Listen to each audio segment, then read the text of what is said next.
With the massive new additions to sensitivity settings on controller, it can get a little hard to keep track of the best settings to use. Believe me when I say, it took me a long time to not only learn how the new settings work, but to also be able to find one that works for me. The thing is, it's not always easy to find the perfect sensitivity for yourself when you don't know where to start. Sure, you can use your old sensitivity, but some of the new additions to aiming in Fortnite could drastically improve your overall skills. So it's really worth it to spend some time and just find the right one. What's going on, guys? This is your guy. That's right, your friend. I'm back. Your guy, Keith Allen. What's up? Hey, I want to let you know right now, if nobody is cheering for you, can I let you know something? I'm cheering for you. I'm rooting for you. I genuinely am your #1 fan. And I don't care. I know some of you guys are trying to just fit in. You're trying to fit in with friends. You're trying to fit in with certain groups of people. And I'm here to encourage you today. You have to fit out. Seriously. Like, be yourself. Be yourself and don't care about what anybody thinks about you, because there's greatness on the inside of you. And that is the truth. I want you to connect with me as soon as you can on my Instagram, because I would love to hear from you guys. All right, we're about to get into this video. Today's video, we're gonna be showing you guys some of the settings that big name pro controller players are using. We're gonna get into why they chose this setting for their specific playstyle and how it can actually improve their gameplay in the long run. After all, changing your sensitivity can always have a very negative impact in the beginning. Also, don't forget to hammer that like button. Seriously get a hammer. You might destroy your computer. Yeah, don't do that. But check out ProGuys.com for all the latest meta tactics, articles, and videos on all you need to know regarding the upcoming season. We also have 24/7 on-demand coaching, guys, available not some of the time, but all the time. So click that link in the description and let's hop into this. Now, you're probably wondering and even thinking, how did the pros deal with this entire situation? I told you, I could read minds.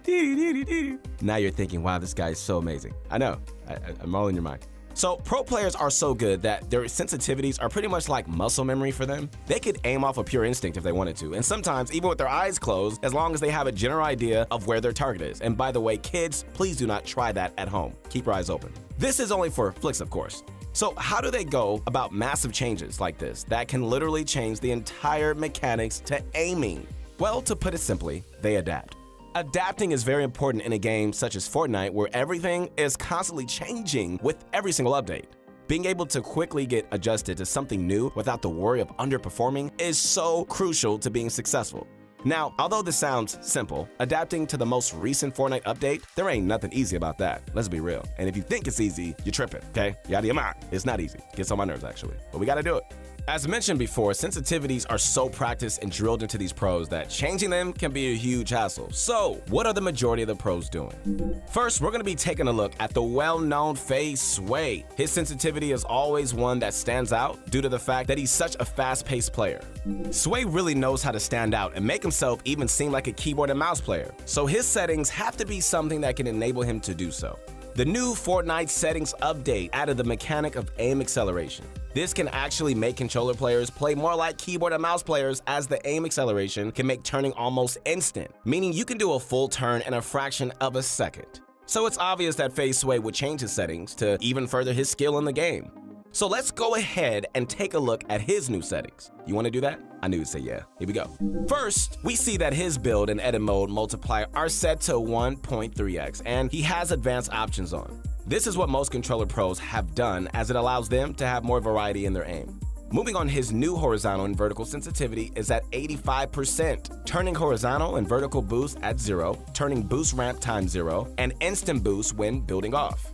In terms of ADS settings, he has his horizontal and vertical speed set to 14%, while all his boosts are also set to 0. Now for advanced sensitivity. We see that he has his look dampening time on 0, while look input curve is exponential, aim assist strength on 100%, and finally legacy look controls off. So what do all these settings have to do with Sway's playstyle? Well, believe it or not, Sway is actually not a big fan of the new aim update due to the fact that the new settings offer a whole new way to aiming in Fortnite.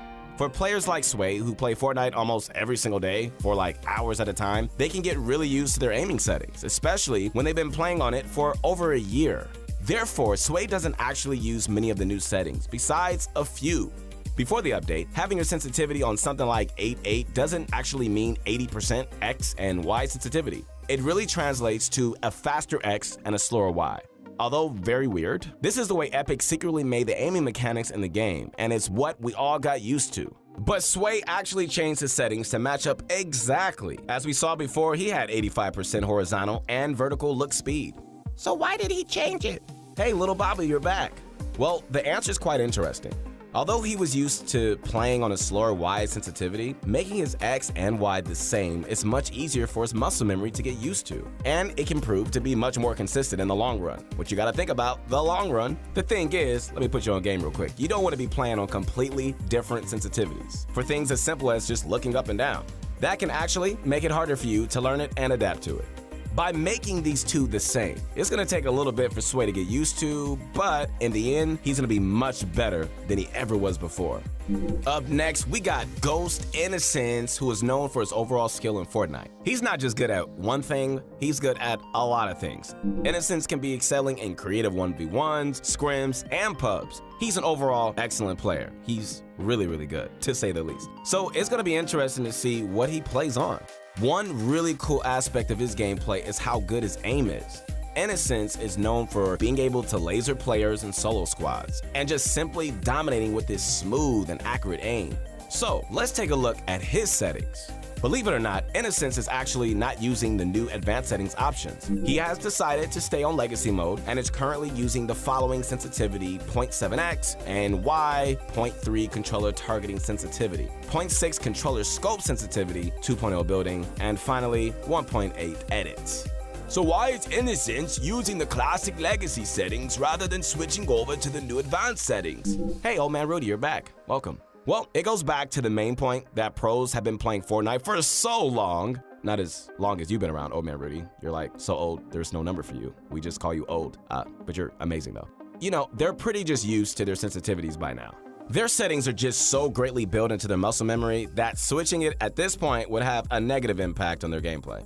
Now, keep in mind that this is only the early stages of the new update. A lot of pro controller players won't be too keen to switching anything until they see that there's some kind of benefit in doing so. As time passes on, players are going to start to see the benefit in playing with aim acceleration and the other new changeable settings. Once this meta starts to catch up, brand new advanced settings will start being used by pro controller players everywhere, and the meta will change. We here at Pro Guys have been analyzing professional gaming for years, and we know that the new advanced aim is going to eventually take over. It's just that as of right now, it still hasn't shown what it can do yet. Innocent sensitivity, although not advanced, is still a pretty good one for anyone that is not comfortable with advanced settings. The classic 0.7x and Y is always a great choice that is fast, but not too fast where you can't aim. Inno always has his building on 2.0 to maximize the speed at which he can turn and maneuver when building, but he has edit mode on 1.8. This is most likely because he prefers to have more controllable and accurate edits rather than fast and snappy ones. His targeting is a nice and slow 0.3 that is easy to handle and aim with, while his scope is a much faster 0.6 that's great for fast and snappy quick scopes and flick shots with snipers. Overall, we say that Innocence does play on some good settings, but with time, he's most likely gonna switch. Possibly one of the most innovating Fortnite players in the world, my guy, EJ Ladd, has actually decided to use the new boost mode. And oh my goodness, does he know how to put on a show.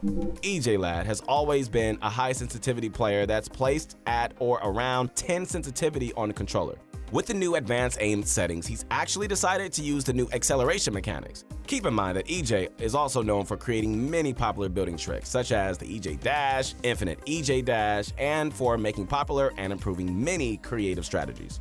He does this, ladies and gentlemen, all on controller, and he makes it look so easy like he's on a keyboard and mouse. Fast flicks, insanely fast building tricks that you have to just slow down and see. You'd be like, did he just do that? Yeah, he did, and really well. And advanced maneuvers that even the other pro players have trouble doing. So, what sensitivity is the talented EJ using? Well, let's take a look and delve deep into why he chose this over all the others. Going in, we can see EJ players on 1.3 edit and build mode sensitivity while having advanced aiming options on. His look horizontal and vertical speed is set to 100%, while his horizontal and vertical boost is set to 50%. Besides just having these on, EJ is actually using a really fast boost. Having a 50% boost on 100% sensitivity is incredibly fast and very hard to control. So it's interesting that he's able to use this sensitivity without too many issues. His instant boost ramp time is set to 0, which makes the acceleration even more reactive and hard to control. Furthermore, he does have it off for building mode, meaning that he will be using his super fast settings in build mode and combat mode. The only part of his sensitivity that doesn't have boost mode enabled is his ADS settings, which are set to 15% horizontal and vertical along with 0% boost. His ADS turning boost ramp time is also set to 0.2 seconds, which basically means that it delays the speed at which his ADS changes velocity, basically giving him more flexibility in how he uses it.